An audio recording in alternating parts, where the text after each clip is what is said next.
Good morning, 8th grade. Today in Word of God class, we're going to take a look at trying to experience or to do something similar to what Paul was put in the position to do here at the end of his ministry as the fulfilling of his calling is coming to an end. He's in Rome, he's in prison or under guard for about 2 years, and he has the opportunity to witness by writing many letters. During his ministry, Paul witnessed by writing many of these letters, and here in Rome, he has again that same opportunity. He's going to write these letters to other Christians, to the churches that he's been to, and to other parts of the world, things that he knows are developing, to encourage them. While he's in prison in Rome, he wrote to the Philippians, Colossians, to Philemon, and possibly the Ephesians.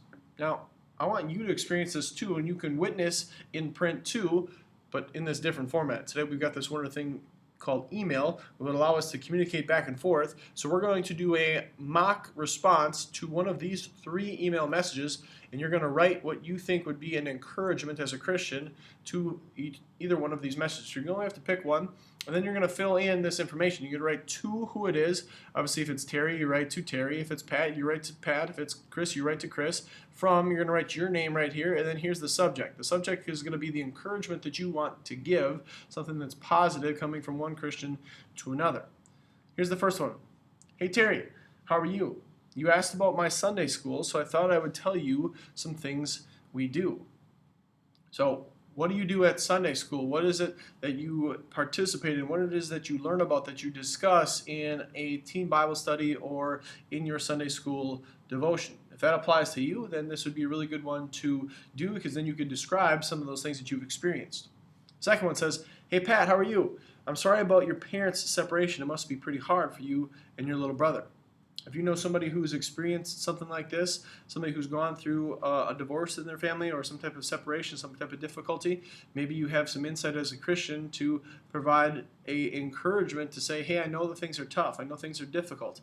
I know it's probably really hard for you and or your siblings, but here's how I got through it. Here's how I know somebody that I care about dealt with it. How could you provide just a positive perspective based on what we know as Christians and how God is always taking care of us, doing good for those who love Him? Last one says, hey Chris, how are you? In your last message, you sounded depressed because of the way kids were treating you at school. Maybe you've had somebody mistreat you. Maybe you've had somebody say something bad about you. Maybe you've had somebody make you feel bad about yourself.